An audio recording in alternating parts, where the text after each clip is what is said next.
తెలంగాణ రాష్ట్ర ప్రభుత్వం ప్రతిష్టాత్మకంగా ప్రారంభించిన ప్రజాపాలన కార్యక్రమానికి తొలి రోజు భారీ స్పందన లభించింది. రాష్ట్ర వ్యాప్తంగా గ్రామాలు, పట్టణాలు, నగరాల్లో నిర్వహించిన సభల్లో ఏర్పాటు చేసిన దరఖాస్తుల స్వీకరణ కేంద్రాల వద్ద ఉదయం నుంచే ప్రజలు బారులు తీరారు.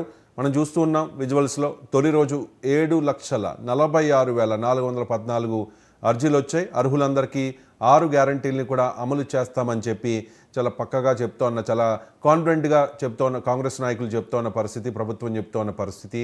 రేషన్ కార్డులు లేని వారి నుంచి అధికారులు తెల్ల కాగితాలపై వినతి పత్రాలు స్వీకరించారు. సో వాళ్ళకి రేషన్ కార్డు వచ్చిన తర్వాత వాళ్ళకి ఈ పథకాలని ఇంప్లిమెంట్ చేస్తారా, లేదా రేషన్ కార్డు లేకుండానే తెల్ల కాగితం మీద తీసుకున్నారు కాబట్టి దాన్ని వీళ్ళని అర్హులుగా ప్రకటిస్తారా అనేది మనం వేచి చూడాల్సిన అంశం. రాష్ట్ర వ్యాప్తంగా గురువారం ఒక్కరోజే 7 లక్షలకు పైగా దరఖాస్తులు వచ్చాయి. ఇవాళ కూడా అదే స్థాయిలో దరఖాస్తులు వచ్చే అవకాశం ఉంది. దీనికి సంబంధించి ప్రభుత్వ ప్రధాన కార్యదర్శి శాంతికుమార్ కూడా కొన్ని గణాంకాలని వెల్లడించారు. ఈరోజు 2వ రోజు. సో ఇంకా జనవరి 6 వరకు దరఖాస్తులు చేసుకోవడానికి అవకాశం ఉంటుంది కాబట్టి వృద్ధులు, మహిళలు, వితంతువులు, దివ్యాంగులు వీళ్ళందరూ కూడా భారీ స్థాయిలో వారి వారి పట్టణాల్లో, నగరాల్లో, అలాగే గ్రామాల్లో ఏర్పాటు చేసిన ఈ సభల్లో వాళ్ళు పాల్గొంటూ ఉన్నారు. సో బీఆర్ఎస్ కొన్ని ఆరోపణలు చేస్తోంది దీనికి సంబంధించి. సో ఈ 6 గ్యారంటీల్ని అమలు చేయాలంటే ఇమ్మీడియట్గా చేయొచ్చు కదా, ఎన్నికల హామీలో భాగంగా డిసెంబర్ 9 నుంచి అమలు చేస్తామన్నారు. కానీ ఇంత తతంగం ఎందుకు, తత్సారం చేయడానిక, ఇది ఒక ఎన్నికల పబ్లిసిటీ స్టంట్గా మారిన పరిస్థితి అంటూ బీఆర్ఎస్ నాయకులు ఎద్దేవా చేస్తూ ఉన్నారు. దీన్ని ఒక పొలిటికల్ డ్రామాగా చెప్తూ ఉన్నారు.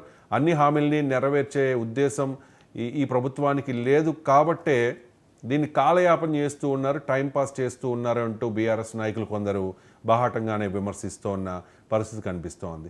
ఎందుకు అంటే ఇప్పుడు ఈ అప్లికేషన్స్ అన్నీ తీసుకుంటూ ఉన్నారు. సో ఇంప్లిమెంట్ అయ్యేసరికి ఈ అప్లికేషన్స్ తీసుకుంటారు, మళ్ళీ దాన్ని స్క్రూటినీ చేస్తారు.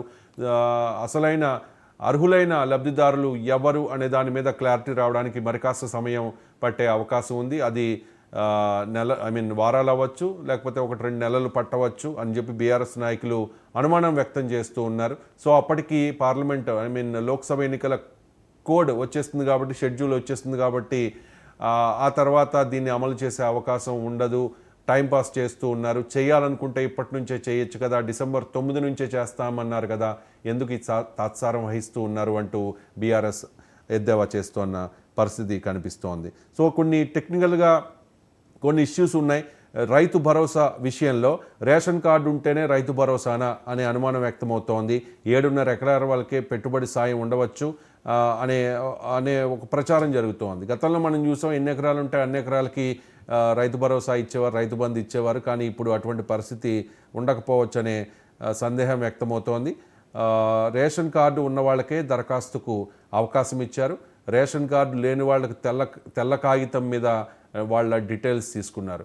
సో వాళ్ళు దీనికి అర్హులు అవ్వాలంటే వాళ్ళకి తెల్ల రేషన్ కార్డు ఉండాలనే మెలుగు పెడతారా, లేకపోతే ఏ రకంగా మరి ప్రభుత్వం చేయబోతోంది అనేది వేచి చూడాల్సిన అంశం.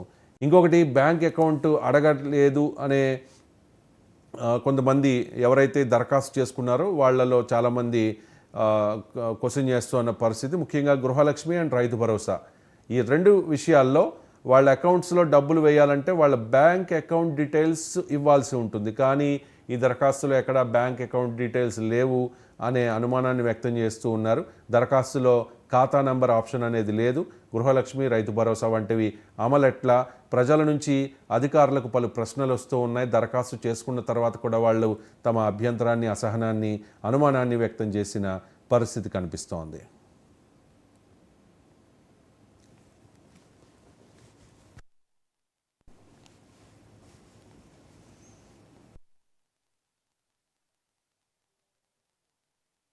సో అర్హులందరికీ 6 గ్యారంటీలు ఇస్తాం, మేము హామీ ఇచ్చాం కాబట్టి ఖచ్చితంగా అమలు చేస్తాం, ఎవరు ఆందోళన పడాల్సిన అవసరం లేదని ఒకవైపు ప్రభుత్వం చెప్తుంటే, మరోవైపు దీని మీద అనేక సందేహాల్ని దరఖాస్తుదారులే వ్యక్తం చేస్తున్న పరిస్థితి మనకి కనిపిస్తోంది. మొదటి రోజు అనూహ్యంగా 7,46,414 అర్జీలు వచ్చాయి. సో ఇవాళ కూడా అంతకు మించి వచ్చే అవకాశం ఉంది. జనవరి 6 వరకు ఈ ప్రజాపాలన కార్యక్రమం కొనసాగుతుంది. జనవరి 6 తర్వాత మరి ప్రభుత్వం ఏం చేయబోతోంది? తెల్ల రేషన్ కార్డు ఉంటేనే అర్హులుగా ప్రకటిస్తారా, లేకపోతే ఈసారికి తెల్ల రేషన్ కార్డు లేకపోతే అర్హులుగా ప్రకటించరా అనేది ఒక అనుమానం అయితే, సో ఇది ఇంప్లిమెంట్ అవ్వడానికి ఈ 6 గ్యారంటీలు ఇప్పటికే ఒక గ్యారంటీ అమలైపోతుంది కాబట్టి మిగిలిన 5 గ్యారంటీలు అమలు అవ్వడానికి ఎన్ని రోజులు పడతాయి అనేదే పెద్ద బిగ్ క్వశ్చన్గా మారిన పరిస్థితి. లోక్సభ ఎన్నికలకు జనవరి చివరి వారంలో షెడ్యూల్ వచ్చేసే అవకాశం ఉంది. సో అప్పుడు షెడ్యూల్ వచ్చిన వెంటనే ఎన్నికల కోడ్ స్టార్ట్ అవుతుంది. సో అప్పుడు అమలు చేయడానికి కొన్ని అభ్యంతరాలు ఉంటాయి. ఖచ్చితంగా ప్రతిపక్షాలు దీన్ని క్వశ్చన్ చేస్తాయి. కాబట్టి టెక్నికల్గా కొన్ని సమస్యలు ఎదురయ్యే అవకాశం ఉంది. కాబట్టి మరి ప్రభుత్వం ఏం చేయబోతోంది? ఇమీడియట్గా జనవరి 6 తర్వాత దరఖాస్తులన్నింటినీ స్క్రూటినీ చేసి ఇమ్మీడియట్గా సంక్రాంతి లోపలనే అర్హుల్ని ఎంపిక చేసి వాళ్లకు ఈ పథకాల ద్వారా వచ్చే లబ్ధిని అందిస్తారా, లేదంటే కాస్త సమయం పడుతుందా అనే అనుమానం వ్యక్తమవుతోంది. కానీ అనూహ్యంగా మనం చూస్తూ ఉన్నాం, తెలంగాణ వ్యాప్తంగా గ్రామాలు, పట్టణాలు, నగరాల్లో దరఖాస్తులు పెట్టుకోవడానికి ప్రజలు బారులు తేరిన విజువల్స్ మనం చూడొచ్చు. గంటల తరబడి వెయిట్ చేసి వాళ్ళు దివ్యాంగులు, మహిళలు, వృద్ధులు, వితంతువులు, ఇంకా రైతులు, అన్ని వర్గాల వారికి కాంగ్రెస్ పార్టీ హామీ ఇచ్చింది కాబట్టి అన్ని వర్గాల వారు అప్పీల్ చేసుకోవడానికి సిద్ధమవుతున్న పరిస్థితిని మనం చూస్తూ ఉన్నాం. నిన్నే స్టార్ట్ అయింది, జనవరి 6 వరకు ఇది కంటిన్యూ అవుతుంది. దాదాపు లక్షల్లో నిన్నే 7 లక్షలు దరఖాస్తులు వచ్చాయి కాబట్టి ఈ సంఖ్య గణనీయంగా పెరిగే అవకాశం అయితే కనిపిస్తోంది. లబ్ధిదారుల సంఖ్య ఎక్కువయ్యే అవకాశం కనిపిస్తోంది. సో దీని మీద ఈ లబ్ధి చేకూర్చడం ద్వారా వారికి ఈ లబ్ధి చేకూర్చడం ద్వారా ప్రభుత్వం మీద ఎంత భారం పడుతుందనే విషయాన్ని కూడా ప్రభుత్వ పెద్దలు నిర్ణయించుకుని ఆ తర్వాత ఎప్పటి నుంచి అమలు చేయాలి, ఎలా అమలు చేయాలి, ఎంతమందికి అమలు చేయాలి, ఎంతమందికి కోత పెట్టాలి, అందరికీ ఇవ్వాలా, కొంతమందికే ఇవ్వాలా, ఇంకా చాలా ముందు చూడబోతూ ఉన్నాం. సో అర్హులందరికీ ఇస్తామని చెప్పి ప్రభుత్వం చెప్తూ ఉంటే అందరికీ ఇచ్చే ఉద్దేశం లేదు. అందుకే ఈ తాత్సారం అంటూ బీఆర్ఎస్ ఎద్దేవా చేస్తున్న పరిస్థితి. దీనికి సంబంధించిన అప్డేట్స్ మా ప్రతినిధి రమేష్ అందిస్తారు. రమేష్.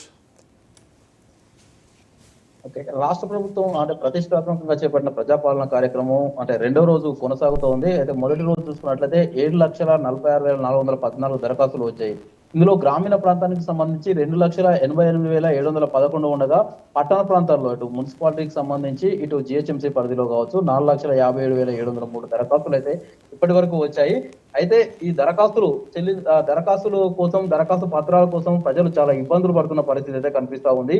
దీన్ని ఇదే అదనుగా భావించిన మీ సేవ సెంటర్ల వాళ్ళైతే ప్రజల నుంచి అటు 50 రూపాయల నుంచి 100 రూపాయలు అదనంగా దరఖాస్తు ఫామ్ల కోసం ప్రజల నుంచి వసూలు చేస్తున్నట్లుగా కూడా ఆరోపణలు వినిపిస్తా ఉన్నాయి. అయితే ప్రభుత్వం చెప్పినప్పటికీ కూడా అంటే సంబంధిత గ్రామ పంచాయతీలు కావచ్చు, ఇటు వార్డుల్లో కావచ్చు, మున్సిపాలిటీ వార్డుల్లో కావచ్చు దరఖాస్తులు ఉంటాయి, ఉచితంగానే ఇస్తారని చెప్పినప్పటికీ కూడా అవి సరిపోకపోవడంతో, ఇచ్చిన వాటిని సరిపోకపోవడంతో ప్రజలు మీ సేవా సెంటర్ల చుట్టూ తిరుగుతూ ఉంటే ప్రజల ఒక విధంగా డబ్బులు జేబులకు చిల్లు పడుతుందనే చెప్పుకోవాలి. అయితే ప్రభుత్వం ఈ ప్రక్రియ 6 వరకు కొనసాగుతుంది. ఉదయం 8 గంటల నుంచి అంటే 12 గంటల వరకు, మళ్ళీ 2 గంటల నుంచి 6 గంటల వరకు కొనసాగుతుంది. ప్రతి గ్రామానికి ఒక్కొక్క రోజుకు ఒక్కొక్క డేట్ ఇచ్చామని చెప్పినప్పటికీ కూడా ప్రజలైతే ఒకేసారిగా దరఖాస్తులు ఇవ్వడానికి వెల్లువెత్తుతున్న పరిస్థితి ఉన్న నేపథ్యంలో దరఖాస్తులు సరిపోని పరిస్థితి ఉంది ప్రస్తుతం రాష్ట్రంలో చూసుకున్నట్లయితే. అయితే గ్రామ సభల్లో కూడా వృద్ధులు కావచ్చు, అయితే ఇటు కొంతమంది బాలింతలు కావచ్చు చాలా ఇబ్బంది పడుతున్న పరిస్థితి ఉంది. ప్రభుత్వము చెప్పినప్పటికీ కూడా ప్రభుత్వం ముందుగానే చెప్పింది మీరు అంటే మీరే వెళ్ళి ఇవ్వాల్సిన అవసరం లేదు అని కూడా చెప్పినప్పటికీ కూడా ప్రజలు లైన్లలో వేచి ఎక్కువగా వారే నేరుగా వెళ్ళి దరఖాస్తు ఇవ్వడానికి ఆసక్తి చూపుతున్న పరిస్థితి నేపథ్యంలో చాలాసేపు వెయిట్ చేయాల్సిన పరిస్థితి ఏర్పడతా ఉంది రాష్ట్రంలో. అయితే దీనికి ఈ 5 గ్యారంటీలకు సంబంధించిందే కాకుండా రేషన్ కార్డుల కోసం కూడా వినతి పత్రాలు తీసుకుంటామని చెప్పి ప్రభుత్వం ఇప్పటికే చెప్పిన నేపథ్యంలో రేషన్ కార్డుల కోసం కూడా ప్రజలు వచ్చి దరఖాస్తులు ఇస్తున్న పరిస్థితి ఉంది. అయితే చాలా మందికి వైట్ రేషన్ కార్డు ఉన్న వాళ్ళే దరఖాస్తు చేసుకోవాలని చెప్పి కొన్ని అంటే బయట వదంతులు వస్తున్న నేపథ్యంలో ప్రభుత్వం కూడా ఈ విషయంలో క్లారిటీ ఇచ్చే ప్రయత్నం చేస్తుంది. మీకు వైట్ రేషన్ కార్డు ఉండాల్సిన అవసరం లేదు, తెల్ల పేపర్ మీద రాసి ఇచ్చిన అధికారులు తీసుకుంటారని కూడా చెప్పడం జరిగింది. 6 తారీఖు వరకు ఈ దరఖాస్తుల ప్రక్రియ కొనసాగుతూనే ఉంటుంది. మొత్తం మీద ఆ తర్వాత ప్రభుత్వం ఏం చేస్తుంది అంటే ఇప్పటికిప్పుడే అమలు చేస్తుందా లేదా సమయం తీసుకుంటుందా, లేదంటే ఇప్పటికే తెల్ల రేషన్ కార్డుల కోసం చాలా మంది వేచి ఉండడంతో వారి కోసం వారు అందరికీ వచ్చిన తర్వాత చేస్తుందా అనే విషయంలో మాత్రం సందిగ్ధత కొనసాగుతుందని చెప్పుకోవాలి. అయితే మొత్తం మీద ప్రభుత్వం తీసుకున్న ఈ ప్రజాపాలనకు సంబంధించి దరఖాస్తుల వెల్లువ అయితే నిన్నటి నుంచి కొనసాగుతుంది. ఈ రోజు కూడా ఇది రేపు ఎల్లుండి కూడా కొనసాగే అవకాశం అయితే ఉంది. రైట్ రమేష్.